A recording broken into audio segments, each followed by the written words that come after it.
नमस्कार, साधना प्लस बिहार झारखंड देख रहे हैं आप। मैं हूं आपके साथ प्रगति चतुर्वेदी। खबरों की शुरुआत करेंगे, लेकिन उससे पहले एक नजर इस वक्त की हेडलाइंस पर।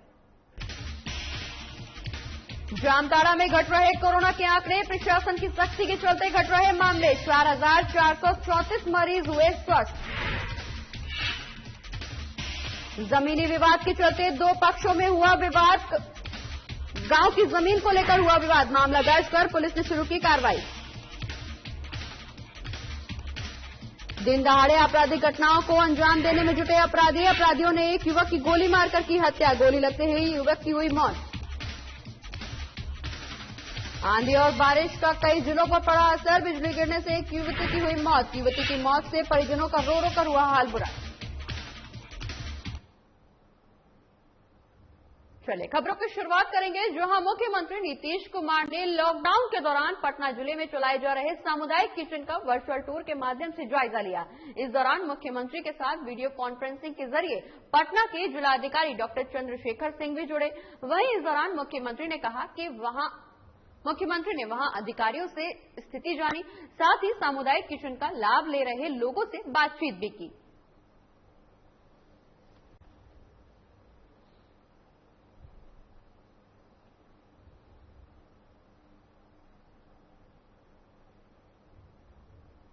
पूरे देश में कोरोना से कोहराम मचा हुआ है। इस कोरोना काल में बहुत लोग ऑक्सीजन की कमी के चलते काल के गाल में समा गए। इसके बाद एक बार फिर पटना के लोगों में प्राकृतिक प्रेम जागा है। बता दें कि पटना के लोग इन दिनों ऑक्सीजन रिलीज प्लांट खरीदारी करते नर्सरी में देखे जा सकते हैं। वहीं ऑक्सीजन रिलीज प्लांट और कोरोना से जुड़े सभी पहलुओं पर पटना के जाने माने न्यूरोसर्जन डॉक्टर श्याम किशोर से खास बातचीत की हमारे वरिष्ठ सहयोगी अभिषेक सिंह ने। क्या कुछ कहा डॉक्टर ने, आइए आपको सुनवाते हैं।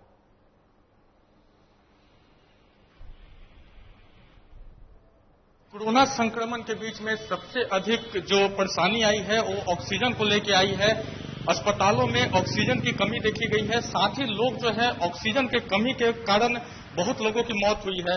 इसके कारण जो ऑक्सीजन जनरेट करने वाले जो प्लांट हैं उनकी बिक्री में काफी इजाफा हुआ है। हम पटना के एक नर्सरी में हैं, यहाँ आपको तस्वीर दिखाते हैं किस तरह ऑक्सीजन जनरेट करने वाले जो प्लांट हैं उनकी खरीदारी हो रही है और बहुत सारे लोग जो है ऑक्सीजन जनरेट करने वाले जो प्लांट हैं उनको ले जा रहे हैं।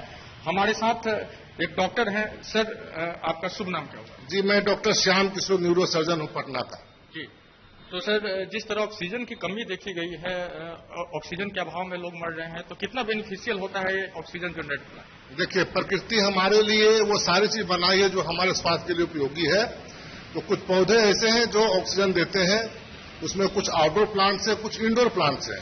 तो आउटडोर प्लांट्स में सबसे अधिक ऑक्सीजन देने वाला पौधा पीपल का पेड़ है। पीपल है, फिर बरगद है। फिर आप आइए इंडोर प्लांट्स में। इंडोर प्लांट्स में देखिए जो ये पाम का पेड़ सब है, मैं आपको एरिका पाम है, मैं आपको दिखाऊंगा। और दूसरा मनी प्लांट, ये देखिए मनी प्लांट, इसको दिखाइए। ये मनी प्लांट है। ये मनी प्लांट इसका नाम इसलिए है कि स्वास्थ्य ही मनी है, ऑक्सीजन ही मनी है। इसको आदमी घर के अंदर लगा सकता है। इसको सप्ताह में एक दिन धूप की जरूरत पड़ती है। और जो अरिका पाम है वो भी पौधा में दिखाऊं, यहीं कहीं था वो इधर है। ये पौधा दिखा दीजिए लोगों को। ये पौधा, ये इंडोर प्लांट है। ये इंडोर में सबसे अधिक ऑक्सीजन देता है। इससे भी अधिक ऑक्सीजन देने वाला पौधा तुलसी है, जो हमारे हिंदू शास्त्र में लिखा गया है। तुलसी का पौधा इंडोर प्लांट में सबसे अधिक देता है ऑक्सीजन। 22 घंटा देता है वो। ये देता है 20 घंटा। वो मनी प्लांट देता है 18 घंटा। इस प्रकार बना हुआ सबका। पीपल देता है 22 घंटा। 24 घंटा कोई पौधा ऑक्सीजन नहीं देता है। 2 घंटा अपने लिए वो काम करता है वो। तो लोगों को आप क्या सजेशन देना चाहेंगे जो पीपल घर में नहीं लगा सकते हैं, इंडोर प्लांट के रूप में ये सब पौधे को लगा सकते हैं? मैं लोगों से आग्रह करना चाहूंगा कि प्रकृति से जुड़ के रहे, वो प्रकृति को नष्ट ना करें। आज हमारा अर्बनाइजेशन हो रहा है, हम पेड़ पौधों को काट रहे हैं, आउटडोर पौधे को हम लोग काट रहे हैं। पहले आदमी जंगल में रहता था, अब आदमी का अंदर जंगल हो गया। हम सारे जंगल को साफ कर रहे हैं। मैं आग्रह हाथ जोड़ के है कि अपने घरों में पेड़ पौधे लगाएं, आउटडोर भी लगाएं, इंडोर भी लगाएं। इंडोर में तुलसी पौधा रखें, अरिका पाम रखें, मनी प्लांट रखें। इससे बहुत ज्यादा ऑक्सीजन घर में निकलता है। और इसको सप्ताह में एक दिन धूप में रख दीजिए, उसका काम चल जाता है। जी, तो प्रकृति का प्रेम सर आपको शुरू से ही है? शुरू से ही आप प्रकृति से प्रेम तो मुझे, मैं डॉक्टर होने के बावजूद मैं बागवानी करता हूँ और अभी देखे मैं इसी ख्याल से आया हूं, पौधा ले जाऊंगा। अभी अब कभी मेरे बाग में आइए, मेरा 4 कट्ठे का पटना में अस्पताल है, उसमें 2 कट्ठे मैंने अस्पताल बना रखा, 2 कट्ठा बिल्कुल प्रकृति को दे दिया मैंने, उसमें सिर्फ पौधा लगाए हुए हैं। सब्जी में उसी की खाता हूँ, बिल्कुल ये गोबर का खाद इस्तेमाल करता हूँ मैं। तो कहीं न कहीं लोगों को जरूरत है कि फिर से वो प्रकृति के करीब आए। बिल्कुल, इंसान को प्रकृति में लौटना ही होगा। ये जो हम लोग भौतिकीवाद में दौड़े चले जा रहे हैं, सारे पेड़ पौधे काट दे रहे हैं, हमारी गलती है। हमारी गलतियों का अंजाम है कि आज ऑक्सीजन के लिए हम तरस रहे हैं। ये तो हमारे पौधे देखे पर ये सब पेड़ सारे ऑक्सीजन दे रहे हैं हमारे। इसलिए आग्रह है, लोग अपना घर मकान बनाएं, आगे बढ़ें, गाड़ी जहाज बनाएं, लेकिन पौधों से प्यार करें, पौधों को ना काटें। और आज कोरोना के टाइम में मैं आग्रह करना चाहूंगा, घर में तुलसी का पौधा लगाएं, अरिका पाम लगाएं, मनी प्लांट लगाएं, ये सारे पौधे ऑक्सीजन देते हैं। और मैं एक बात बताना चाहूंगा, अभी आप सुनते होंगे एक डॉक्टर साहब ने इजाद किया है, DRDO ने 2G डिऑक्सी डी ग्लूकोज, ठीक है। इसका फंक्शन है कि जो हमारा वायरस है ये ग्लूकोज पर ही जिंदा रहता है, तो हम अपने शरीर में ग्लूकोज ना लें यदि, तो वो वायरस मर जाएगा। उस वायरस का खाना है ग्लूकोज। जैसे यदि दुश्मन को खाना पानी बंद कर दिया, दुश्मन मर जाएगा। तो उसके लिए क्या करना, हमें ग्लूकोज नहीं लेना है। जैसे भात, रोटी, केला, अमरूद, आम, लीची, बेल, ये सारे पौधे में ग्लूकोज है, इनको आप छोड़ दीजिए, मत खाइए। दूध भी नहीं खाइए। कहिएगा डॉक्टर साहब खाना क्या है, तो खाने के लिए अंडा, मछली, मुर्गी, मीट। फल में आइए, तरबूज, खीरा, ककड़ी, टमाटर, रसभरी, ये जो सारे पौधे रस वाले, संतरा, ये सब फल आप खाइए। आपका कोरोना अपने आप मर जाएगा। उसको ग्लूकोज चाहिए शरीर में, यदि ग्लूकोज नहीं दीजिएगा उसको तो वो मर जाएगा। ये सारे फलों को कीटोजेनिक फल बोलते हैं, इसको खाइए, ये मेरा आग्रह है। एक बात और कहना चाहूंगा कि जो वायरस है ये 60 से 70 डिग्री पर मर जाता है। तो लोग को गलतफहमी है कि हम गार्गल करेंगे, गर्म पानी पिएंगे तो वायरस मर जाएगा, ऐसा नहीं है। ये वायरस हमारे नेजोफेरिंक्स में जाकर रहता है कम से कम 2 से 3 दिन। तो प्रतिदिन पब्लिक को कम से कम 24 घंटे में 2 बार स्टीम लेना चाहिए। स्टीम वो भी नाक के जरिए, वो नाक के पीछे जाता है, उसका टेम्परेचर 60 से 70 डिग्री होता है स्टीम का, उससे ज्यादा भी रहता है। तो वायरस निष्क्रिय हो जाता है और वायरस मर जाता है। इसलिए मेरा पब्लिक से आग्रह है, कोई स्टीम जरूर ले, वो भाप, सादा पानी का भाप, उसमें कोई दवाई नहीं मिलाना है। आदमी परेशान है कौन दवाई मिलाए, कोई दवाई नहीं। साफ सुथरे पानी को स्टीमर में डालिए, चादर से ढक के मुंह को इस प्रकार से, और सांस लीजिए आप। वो भाप बहुत जरूरी है, जिसमें मैं खुद उसका उदाहरण हूँ। मुझे भी कोरोना हुआ था अक्टूबर महीने में। मैं कोई दवाई कोरोना का नहीं खाया, मैं सिर्फ सुबह शाम स्टीम लिया करता था। मुझे हुआ, मेरी वाइफ को हुआ, मेरे भाई को हुआ, किसी को भी मैंने दवाई नहीं दी, जबकि मैं डॉक्टर हूँ खुद। और खासकर पहले 7 दिनों के कोर्स में डेक्सोना नहीं लेना है। लोग डेक्सोना लेते, यही नुकसान करता है। जो आज सुनते हुए म्यूकोमाइकोसिस, जो ब्लैक फंगस है, ये ड्यू टू डेक्सोना है। डेक्सामेथासोन स्टेरॉइड, जिसको स्टेरॉइड आप बोलते हैं, स्टेरॉइड लोग पहले ही 7 दिनों में लेते हैं। इसी के चलते इम्यूनिटी घटती है और इस फंगस का प्रकोप होता है। तो स्टीम लेना बहुत जरूरी है। स्टीम लीजिए, स्वस्थ रहिए, बचे रहिएगा, कोई खर्च नहीं होगा आपको। स्टीम लेना है, खीरा, ककड़ी, तरबूज खाना है, टमाटर खाना है, संतरा खाना, रसभरी खाना है, मस्त रहिए। प्रोटीन खाना है, ग्लूकोज नहीं खाना है, ठीक है। डॉक्टर साहब ने बहुत अच्छी जानकारी दी, खासकर अभी जो कोरोना का संक्रमण है उससे बचने के लिए डॉक्टर साहब ने बहुत अच्छी जानकारी दी। और लोगों से अनुरोध भी किया कि अपने घरों में अधिक से अधिक पेड़ पौधे लगाएं, क्योंकि बहुत सारे इंडोर प्लांट जो हैं ऑक्सीजन रिलीज करते हैं। और ऐसे में डॉक्टर साहब ने ये भी कहा कि जो इंसान जो है उसको फिर से एक बार प्रकृति की ओर लौटना होगा और शुद्ध ऑक्सीजन के लिए अधिक से अधिक पेड़ लगाना होगा। पटना से साधना न्यूज के लिए अभिषेक सिंह। बढ़ते आगे और अब बात बेगूसराय की करेंगे, जहां जिले में दिनों दिन बढ़ती आपराधिक घटनाएं पुलिस के लिए एक बड़ी चुनौती बनी हुई हैं। अक्सर मामूली विवादों में भी लोग बड़े से बड़े अपराध करने से संकोच नहीं करते। ऐसा ही एक मामला मंगलवार की देर शाम हुआ, जब एक चौकीदार के बेटे ने अपने ही बड़े भाई के मित्र को चाकू मारकर घायल कर दिया। आपको बता दें कि ये घटना बेगूसराय जिले के नया गांव थाना क्षेत्र के बगडोब वार्ड 11 की बताई जा रही है, जहां बगडोब निवासी सुनील यादव जब घर लौट रहे थे, इसी दौरान पहले से इंतजार कर रहे युवक ने उन्हें चाकू मारकर घायल कर दिया। वहीं मौके पर पहुंची पुलिस ने आरोपियों के खिलाफ मुकदमा दर्ज कर जांच शुरू कर दी है।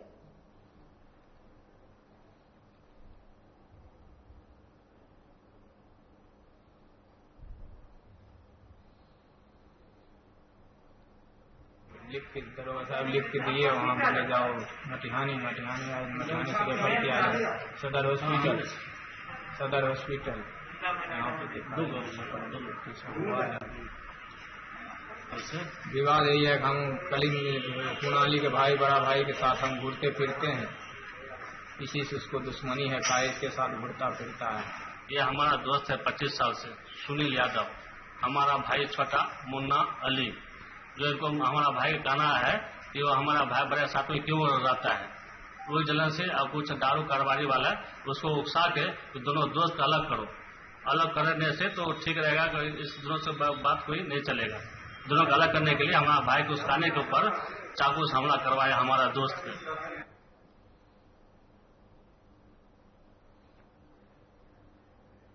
और इसी के साथ यहाँ रुक एक छोटे से ब्रेक के लिए, ब्रेक के उस पार भी खबरों का सिलसिला लगातार रहेगा जारी।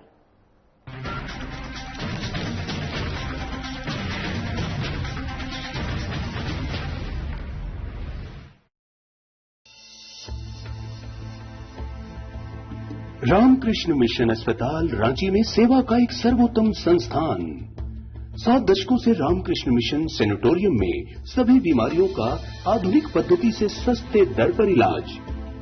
अस्पताल में अनुभवी डॉक्टर और कुशल नर्सें रखेंगी आपका विशेष ख्याल।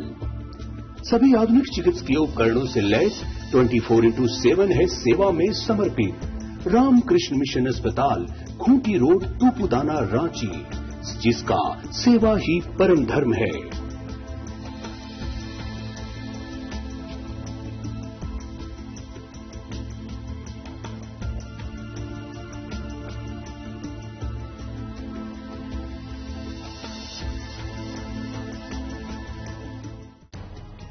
आंख अनमोल उपहार है। आंखों से संबंधित किसी भी प्रकार की परेशानी को आप हल्के में न लें। आपको आपके आंखों के इलाज के लिए कहीं दूर जाने की जरूरत नहीं है। आप सीधे चले आएं किरण नेत्रालय, जहां आधुनिक मशीनों से आपकी आंखों का सफल इलाज किया जाता है। यहां पावर चश्मा भी उचित मूल्य पर उपलब्ध है। नर सेवा ही नारायण सेवा के संकल्प के साथ खुला किरण नेत्रालय बरौनी के लोगों के लिए किसी वरदान से कम नहीं है। हमारा पता है किरण नेत्रालय सेवा समिति, फुलवरिया बाजार, कैरीवारी दुर्गा स्थान के निकट, बरौनी।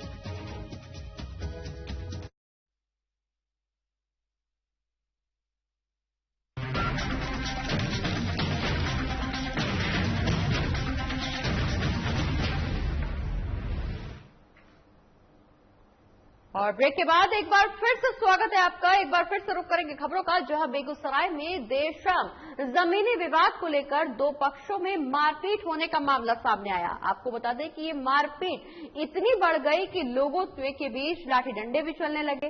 वहीं आपको बता दें कि ये पूरा मामला 7 कट्ठा जमीन को लेकर हुआ, जिसके चलते ये विवाद हुआ। वहीं विवाद में एक दूसरे पर लाठी डंडे चलाए गए। ये घटना बिचौली वार्ड 11 की है, जहां घटना के संबंध में बताया जा रहा है कि 7 कट्ठा जमीन के लिए वर्षों से छट्टू राय और रामाश्रय राय के बीच जमीनी विवाद चल रहा है। वहीं पीड़ित पक्षों के द्वारा आरोपियों के खिलाफ थाने में लिखित आवेदन भी दिया गया। बता दें कि पुलिस ने मामले को दर्ज कर कार्रवाई शुरू कर दी है। फिलहाल सभी घायलों को सदर अस्पताल में भर्ती कराया गया है।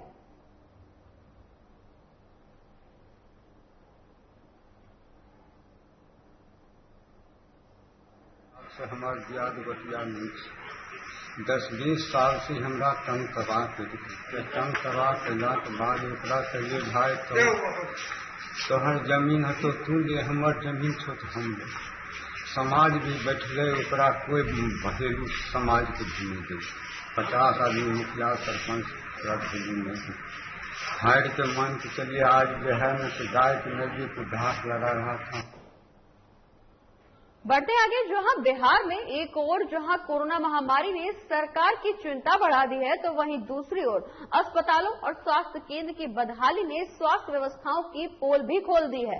कुछ ऐसा ही हाल कटिहार जिले के समेली प्रखंड क्षेत्र के सामुदायिक स्वास्थ्य केंद्र का सामने आया, जहां बरारी विधानसभा क्षेत्र के पूर्व विधायक नीरज कुमार ने कोरोना काल में व्यवस्था को लेकर इस सामुदायिक स्वास्थ्य केंद्र का जायजा लिया। इस दौरान उन्होंने दवाइयों की उपलब्धता, एम्बुलेंस, ऑक्सीजन और कोरोना संक्रमितों की संख्या व्यवस्था के बारे में जानकारी ली। वहीं मीडिया से बातचीत के दौरान उन्होंने बताया कि बरारी विधानसभा क्षेत्र के सामुदायिक स्वास्थ्य केंद्र सहित उप स्वास्थ्य केंद्र अस्पताल की हालत ठीक नहीं है। ये सभी राम भरोसे चल रहे हैं।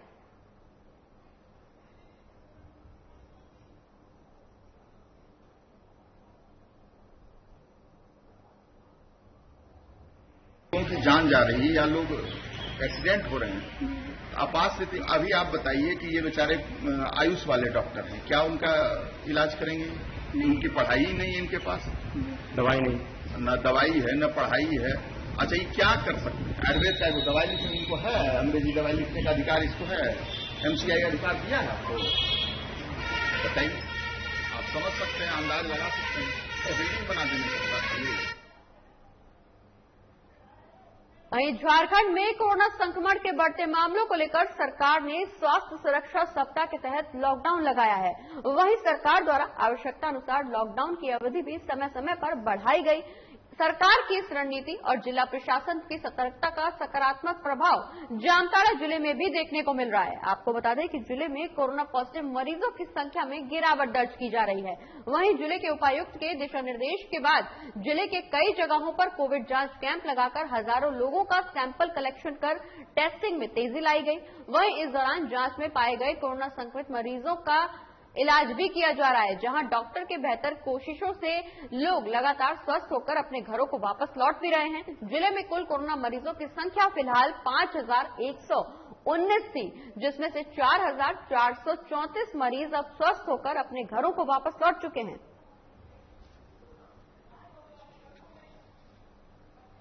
आज हमने 8 जगहों पर टेस्टिंग कैंप किया था, जहां पे 811 सैंपल्स को कलेक्ट किया गया। आज हमने 429 सैंपल्स को टेस्ट किया है। इनको टेस्ट करने के बाद हमें 29 नए पॉजिटिव केस मिले हैं। हमारा total positive case till now 5119 है। हमने आज 136 लोगों को डिस्चार्ज किया है। इनको डिस्चार्ज करने में हमारा टोटल डिस्चार्ज 4434 है।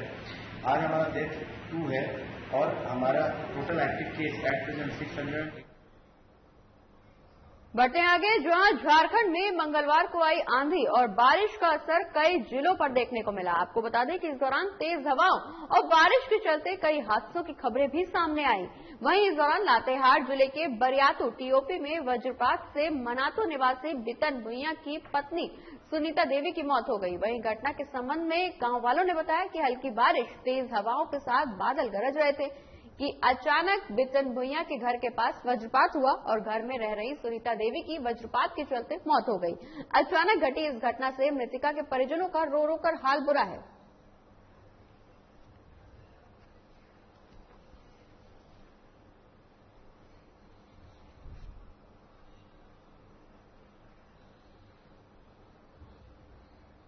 और अब बात मधेपुरा की करेंगे, जहां लॉकडाउन के दौरान भी अपराधी बेलगाम नजर आ रहे हैं। जानकारी के मुताबिक देर रात मधेपुरा जिले के भेलाही मोड़ के पास एक युवक को अज्ञात अपराधियों ने गोली मारकर हत्या कर दी। हालांकि गोली लगने के बाद घटनास्थल पर ही युवक की मौत हो चुकी थी। फिर भी स्थानीय लोगों ने घायल युवक को आनन फानन में उठाकर सामुदायिक स्वास्थ्य केंद्र मुरलीगंज में भर्ती कराया, जहां मौजूद डॉक्टर मेहताब आलम ने भी घायल पवन राम को मृत घोषित कर दिया। आपको बता दें कि इस दौरान स्थानीय लोगों ने बताया कि मृतक पवन राम चौक पर राज्यों के लिए चलने वाली बस की बुकिंग किया करता था। सूचना मिलते ही मुरलीगंज थाना अध्यक्ष दलबल के साथ घटनास्थल पर पहुंचे, जहां मामले की गहन जांच शुरू की गई। वहीं हत्या की वजह उजागर करने के लिए तमाम बिंदुओं पर जांच भी की जा रही है। मौके पर जानकारी देते हुए जिला परिषद प्रतिनिधि राकेश राम ने बताया कि मुरलीगंज थाना क्षेत्र में अपराधी बेलगाम हो गए हैं और पुलिस लाचार दिख रही है। यही वजह है कि अपराधियों ने मेरे भाई की गोली मारकर हत्या कर दी। इस दौरान उन्होंने ये भी कहा कि हम कानून से इंसाफ की मांग करते हैं और अपराधी की गिरफ्तारी की मांग भी इस दौरान उन्होंने की।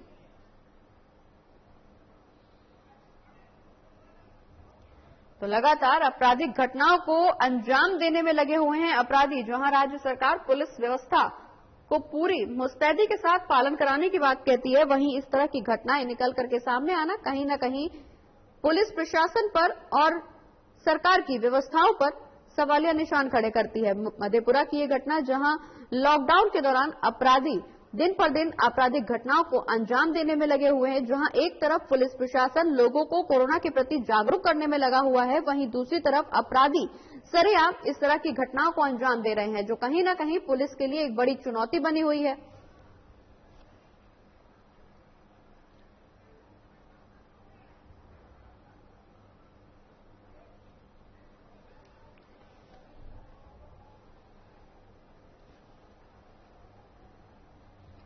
तो मधेपुरा की तस्वीर दिखा रहे हैं हम आपको, जहां लॉकडाउन के दौरान अपराधी बेलगाम हैं और पुलिस प्रशासन के लिए इन तमाम अपराधियों पर लगाम लगाना एक बड़ी चुनौती बनी हुई है। इसी के साथ खबरों में आगे बढ़ेंगे और रुक करेंगे इस वक्त की बड़ी खबर का। जमशेदपुर से इस वक्त की बड़ी खबर, जहां एक बार फिर से सड़क हादसे में एक युवक ने अपनी जान गंवा दी। इस वक्त की बड़ी खबर जमशेदपुर से, जहां एक बार फिर से सड़क हादसा हुआ और इस सड़क हादसे के दौरान एक युवक की मौत हो गई। सबसे बड़ी खबर जमशेदपुर से हम आपको बता रहे हैं, जहां जमशेदपुर के जादूगोड़ा नरवा पुल के पास ये पूरा हादसा हुआ। सड़क हादसे में एक युवक की मौत हो गई। सबसे बड़ी खबर जमशेदपुर से, जहां पिकअप वैन की चपेट में आने से एक युवक की मौत हो गई। सबसे बड़ी खबर हम आपको बता रहे हैं, जहां सड़क हादसे में एक युवक की हुई मौत। पिकअप वैन की चपेट में आने से बाइक चालक की मौत हो गई। सबसे बड़ी खबर, हमले के बाद सभी हमलावर फरार है। जमशेदपुर के जादूगोड़ा नरवा पुल पर यह हादसा हुआ, जहां सड़क हादसे में एक युवक की मौत हो गई। सबसे बड़ी खबर जमशेदपुर से, जहां सड़क हादसे में एक युवक की मौत हो गई। आपको बता दें कि पिकअप वाहन की चपेट में आया, जिसके बाद बाइक सवार की मौके पर ही मौत हो गई। सड़क हादसे का यह पूरा मामला, जहां एक सड़क हादसे में युवक की मौत हो गई। पिकअप वैन की चपेट में आने से बाइक चालक की मौके पर ही मौत हो गई। इस वक्त की बड़ी खबर जमशेदपुर से हम आपको बता रहे हैं। तो जमशेदपुर के जादूगोड़ा का ये पूरा मामला, जहां नरवा पुल पर ये पूरा हादसा हुआ। सड़क हादसे में एक युवक की मौत। जमशेदपुर से इस वक्त की बड़ी खबर, जहां पिकअप वैन की चपेट में आने से बाइक चालक की मौत हो गई। इस वक्त की बड़ी खबर जमशेदपुर से, जहां एक बार फिर से सड़क हादसे का मामला निकल करके सामने आया, जहां सड़क हादसे में एक युवक की मौत हो गई। और इसी खबर पर ज्यादा जानकारी के लिए हमारे संवाददाता विनोद केसरी हमारे साथ जुड़ गए। विनोद, लगातार सड़क हादसे के मामले निकल करके सामने आ रहे हैं। एक और ताजा मामला जमशेदपुर से, जहां नरवा पुल पर यह सड़क हादसा हुआ, बाइक सवार की मौके पर ही मौत हो गई। पुलिस की क्या कुछ कार्रवाई? कि पिकअप वैन की रफ्तार काफी तेज थी और उसी बीच में बाइक चालक भी उसकी चपेट में आ गया, जो कि दर्दनाक हादसा हुआ, जब मौके पर ही युवक मौत हो गई है। हालांकि मैं बता दूं, युवक का नाम सुशांत सरदार के रूप में पहचान हुई है। उनके पिता स्टील के कर्मचारी थे और स्टील नरवा में ही रहते थे। मैं बता दूं, लगातार इस तरह के हादसा जमशेदपुर में काफी हो रही है सड़क दुर्घटना में। और निश्चित तौर पर जो गाड़ी बाइक चलाने वाले हो या वाहन चलाते हैं, उनको भी अपनी रफ्तार, गाड़ी की रफ्तार से कम करनी चाहिए, ना कि तेज चलाना चाहिए। तो आए भी इस तरह की घटना हो रही है, प्रशासन को भी इस मामले पर संज्ञान लेना चाहिए। लेकिन विनोद, इस दौरान बड़ा सवाल निकल करके ये भी सामने आ रहा है, क्या पूरी पुलिस केवल कोरोना के आंकड़ों को नियंत्रण करने में ही लगी हुई है, लोगों को जागरूक करने में ही लगी हुई है? इस दौरान लगातार सड़क हादसे के मामले निकल करके सामने आ रहे हैं। आखिर ट्रैफिक पुलिस की क्या कुछ जिम्मेदारी है? क्यों अपनी जिम्मेदारियों का निर्वहन पुलिस के द्वारा नहीं किया जा रहा है और इस तरह की घटनाएं निकल करके सामने आ रही हैं?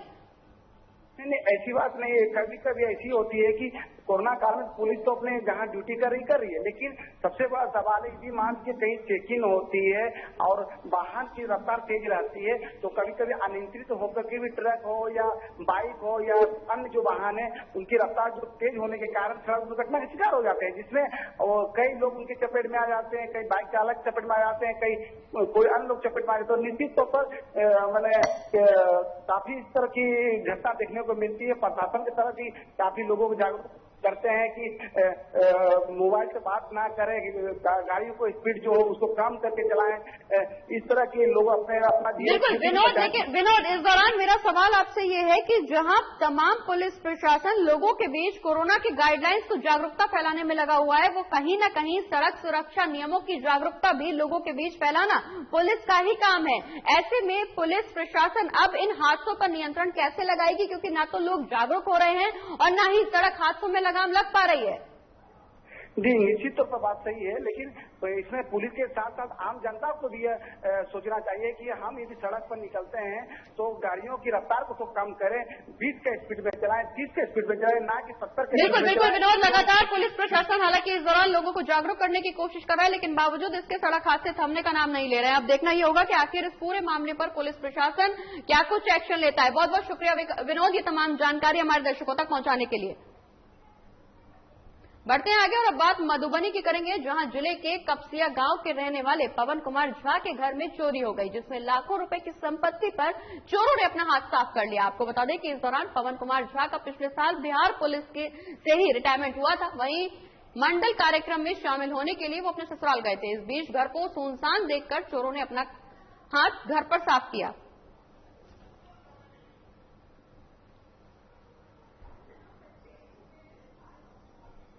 तो मधुबनी का ये पूरा मामला, जहां एक बार फिर से चोरों ने एक घर को अपना निशाना बनाया। आपको बता दें कि इस दौरान पवन कुमार झा के घर पर चोरों ने अपना हाथ साफ किया। हालांकि पुलिस इस दौरान लगातार तमाम बिंदुओं पर छानबीन कर रही है, लगातार लोगों से पूछताछ की जा रही है, लेकिन चोरों के हौसले लगातार बुलंद नजर आ रहे हैं। चोरों ने इस दौरान पुलिस विभाग से रिटायरमेंट लेने वाले व्यक्ति के घर पर अपना हाथ साफ किया, जहां उन्होंने लाखों की संपत्ति को चोर चुरा कर भाग गए। और इसी के साथ इस बुलेटिन में फिलहाल इतना ही। आप देखते रहिए साधना प्लस न्यूज। नमस्कार।